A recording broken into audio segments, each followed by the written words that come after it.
Imagine this.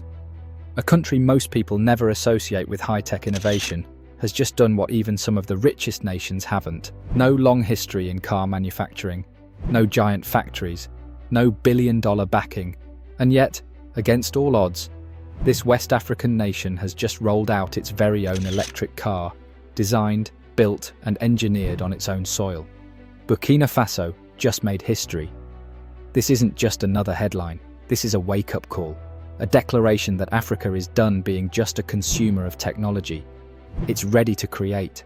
It's proof that self-reliance isn't just an idea, but something real, happening right now. And it's a bold challenge to the notion that only the wealthiest nations can lead in innovation. But wait, how did Burkina Faso pull this off? A country with no major auto industry, no massive assembly lines, and no deep financial pockets. Yet here it is, standing alongside some of the world's biggest names in electric vehicles. Is this a one-time surprise? Or are we witnessing the beginning of something much bigger? Could this spark an industrial revolution across Africa? Before we dive into the details, a quick thank you to everyone supporting this journey.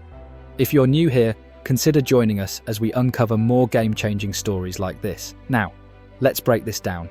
For years, electric vehicles have been seen as the future, symbols of progress, sustainability, and cutting-edge technology.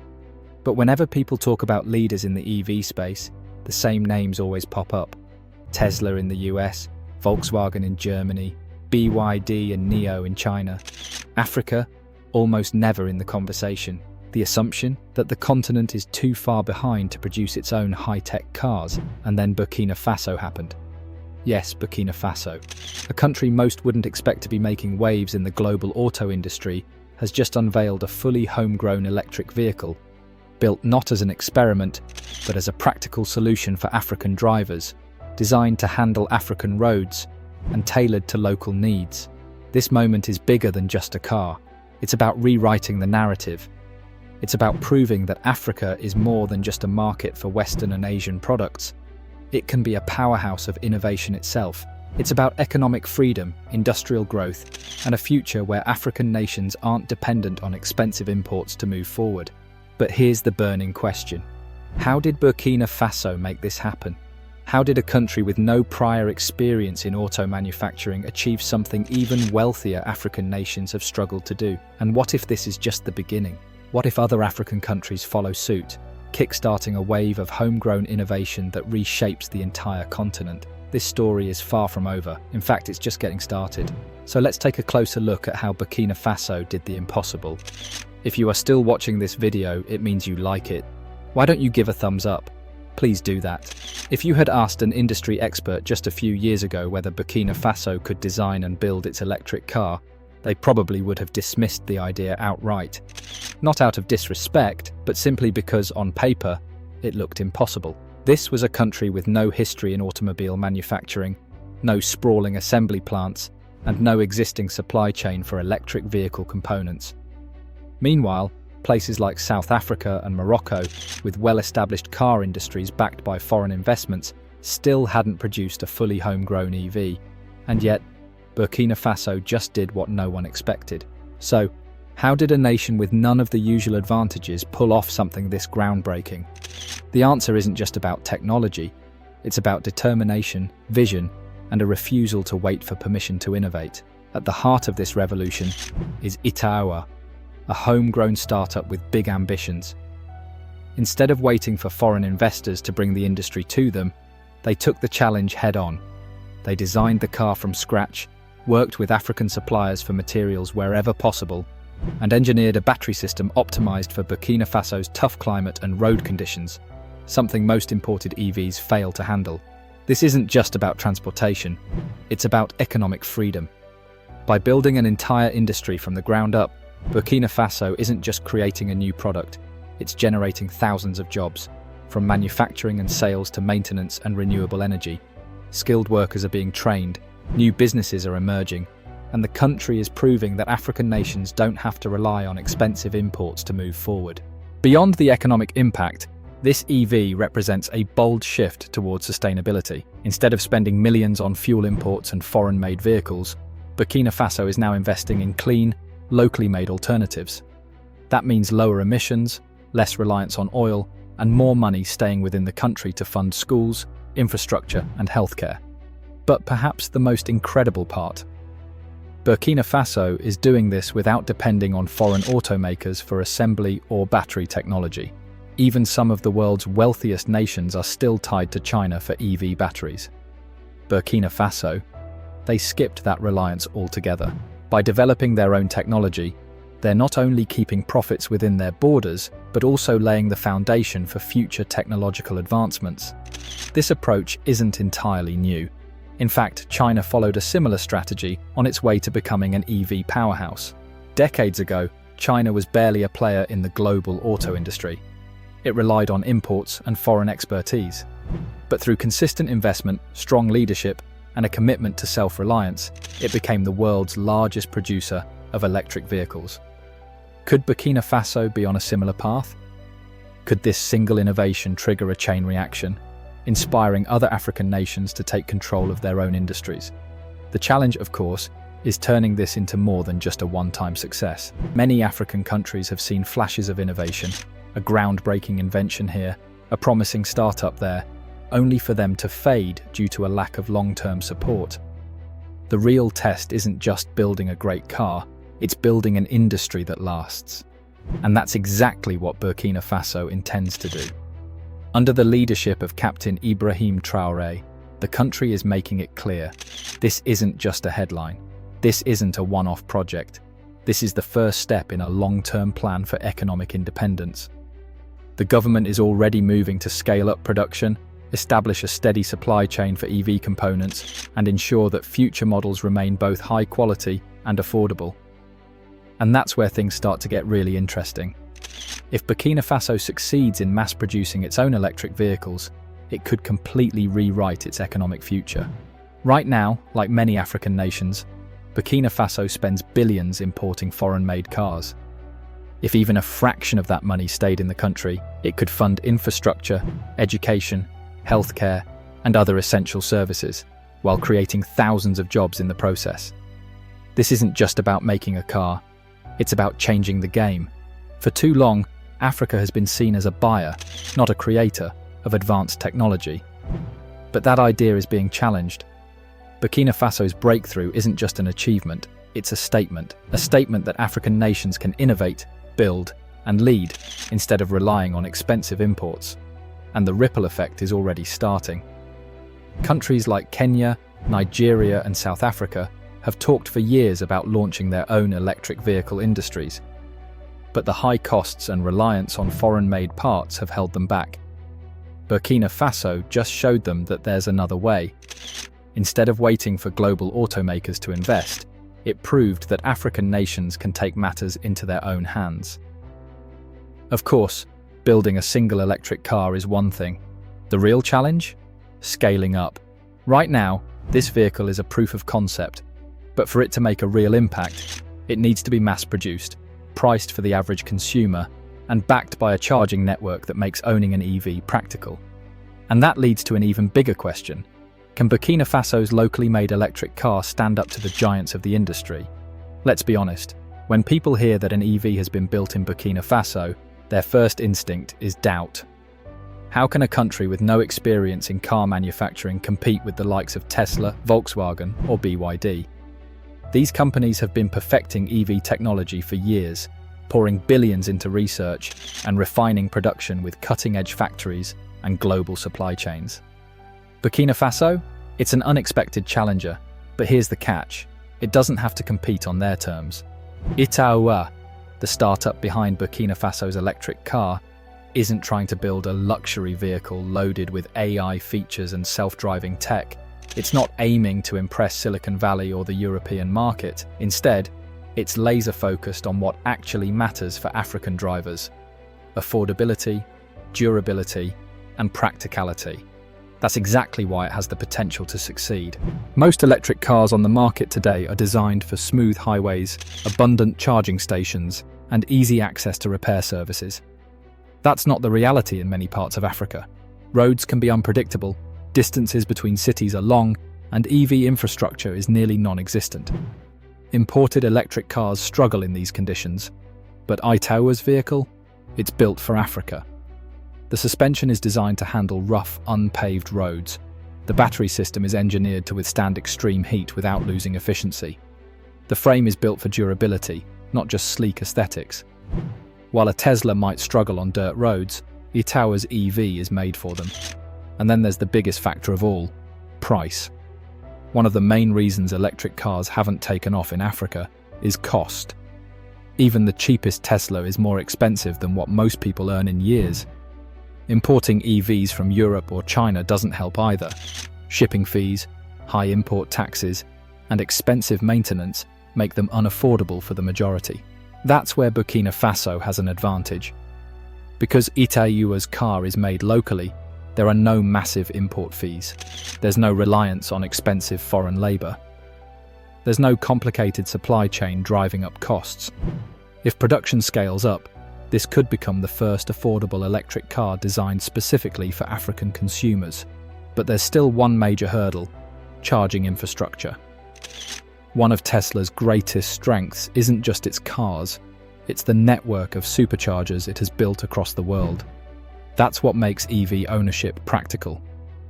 In most African countries, charging stations are rare, and Burkina Faso is no exception.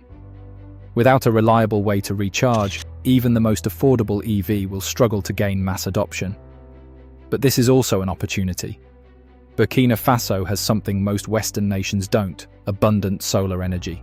Instead of building expensive grid-dependent charging stations, it could create a network of solar-powered charging hubs, making EVs sustainable even in areas with unreliable electricity. This wouldn't just solve the charging problem, it would make Burkina Faso a leader in green energy solutions for transportation. If Burkina Faso can ramp up production, keep prices low, and develop a charging infrastructure that works for Africa's unique energy landscape, TRAORE's electric car could do more than compete. It could lead the African EV market. This isn't just about a car, it's about rewriting the rules. For decades, Africa has been seen as a customer in the global market, buying, importing, and consuming. Meanwhile, industries that could have been built on African soil were outsourced, and the continent's vast resources were shipped away, only to be sold back as expensive finished products. But now, Burkina Faso has flipped that script. Instead of waiting for foreign automakers to set up shop, it has taken the lead, proving that African nations don't have to depend on outside forces to build high-tech industries. Nearly every car on African roads today was manufactured somewhere else, often second-hand, often overpriced. What if that changed? What if, instead of spending billions on imported vehicles, Africa built its own? And that's exactly what this moment represents. Burkina Faso's electric car isn't just a vehicle, it's a statement. And history tells us that when one country breaks new ground, the ripple effects go far beyond that single success. This breakthrough isn't just about transportation, it's a blueprint for self-sufficiency, a spark that could ignite change in industries far beyond automobiles. Beyond the auto industry, this could be the beginning of something much bigger. One of the first industries to feel the impact is battery production. Right now, Africa is rich in the minerals needed for electric vehicle batteries: lithium, cobalt, nickel. But instead of refining and using these resources domestically, most of them are exported to factories in China, Europe, and the US. Burkina Faso's decision to develop its own EV technology challenges that model. If the country invests in battery production, it could become West Africa's hub for energy storage technology, cutting out middlemen, keeping more wealth within the continent, and reducing reliance on foreign supply chains. But that's not all. One of the biggest challenges with electric cars? Charging. Most African countries don't have a widespread EV charging network, and many regions struggle with unstable electricity grids. Yet this challenge also presents an opportunity. What if Africa didn't just build electric cars, but also powered them with renewable energy? The continent has some of the highest solar potential in the world, yet large-scale solar adoption remains limited. If more African nations start embracing electric vehicles, it could drive massive investment in solar farms and decentralized energy systems, creating a cleaner, more reliable power supply. This shift wouldn't just be about cars, it would mean a total transformation of the energy landscape. And then there's the workforce. Historically, high-tech industries in Africa have often relied on foreign expertise. From engineering to software development, many advanced projects have been led by outside specialists. But if African nations start producing their own EVs, that changes everything. The demand for skilled engineers, battery scientists, and software developers will skyrocket. Universities and training centers will need to adapt, preparing the next generation for careers in cutting-edge industries. Over time, this won't just strengthen Africa's tech sector, it will position the continent as a serious player in global innovation. And this leads to an even bigger shift. For decades, many African consumers have been conditioned to believe that foreign-made products are superior. Cars, electronics, even clothing. If it wasn't imported, it was often seen as lower quality. But Burkina Faso's electric car is challenging that mindset. If a locally designed, locally built EV can compete with global brands, it proves that African nations don't need to rely on foreign companies to produce world-class products. It's a powerful shift in perception, one that could inspire more homegrown innovation across industries, and the rest of Africa is watching. Countries like Kenya, Nigeria, and South Africa have all made moves toward developing their own electric vehicle industries. But Burkina Faso's success might be the push they need to go all in. If multiple African nations start producing EVs, it could create a continental shift toward high-tech manufacturing, breaking the cycle of economic dependence. No longer just a market for Western and Asian goods, Africa could become a leading producer of advanced technology. And beyond economics, this has massive environmental implications. Africa is one of the regions most vulnerable to climate change, with rising temperatures and shifting weather patterns threatening agriculture, water supplies, and economic stability. Reducing reliance on gasoline-powered cars could lower emissions, decrease oil dependency, and drive the adoption of cleaner energy solutions, all of which would have massive long-term benefits. And as the world takes notice, something else begins to change. Burkina Faso's achievement isn't just forcing other African nations to rethink their strategies, it's also making global automakers pay attention.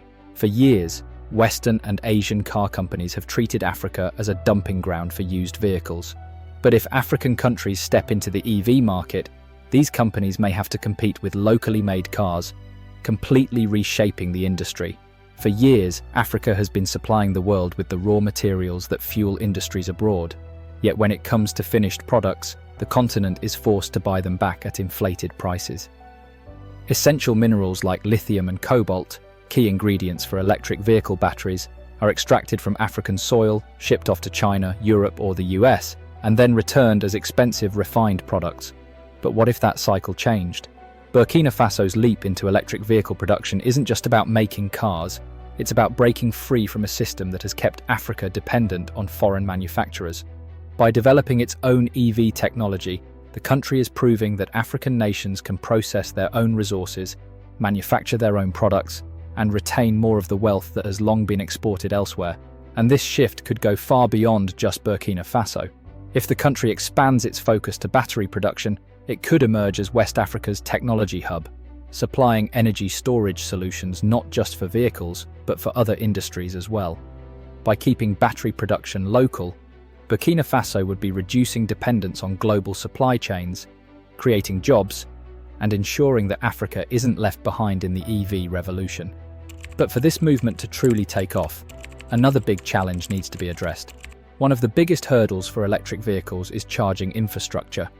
Many parts of Africa still struggle with unreliable electricity grids, and without accessible charging stations, mass EV adoption would be difficult. Yet this challenge also presents a massive opportunity. What if Africa didn't just adopt electric vehicles but also powered them with clean, renewable energy? The continent has some of the world's strongest solar energy potential, yet it remains underdeveloped. The rise of EVs could push governments to invest in solar farms and decentralized energy grids, creating a more sustainable and independent energy future. And with a growing industry comes the need for skilled workers. For too long, Africa has relied on foreign experts to manage high-tech industries. But if more nations follow Burkina Faso's lead in EV production, the demand for local engineers, battery specialists, and software developers will soar. Universities and training centers will need to adapt, creating programs that equip students with the skills to lead in technology and manufacturing. Over time, this won't just boost the African job market, it will position the continent as a serious competitor in global innovation. And it's not just about jobs, it's about changing mindsets. For decades, African consumers have been conditioned to believe that the best products come from outside the continent. European and Chinese cars, electronics, and even everyday goods have dominated the market, while locally made alternatives have often been dismissed as lower quality. But Burkina Faso's electric car is shattering that perception. The continent has the talent, the resources, and the drive to do it on its own terms. And now, other African nations are watching closely. Countries like Kenya, Nigeria, and South Africa have already been exploring electric vehicle production, but Burkina Faso's success could be the push they need to go all in. If multiple nations start building EVs, it could change Africa's economic future, turning the continent into a global player in high-tech manufacturing. But beyond the economy, this shift has major environmental implications. Africa is among the most vulnerable regions to climate change. Rising temperatures, droughts, and unpredictable weather patterns are already threatening food security and water supplies. Transitioning to electric vehicles wouldn't just reduce pollution, it would cut oil dependence and promote cleaner energy solutions, offering a long-term strategy for a more sustainable Africa. And the world is starting to take notice. For years, Western and Asian automakers have treated Africa as a dumping ground for second-hand cars.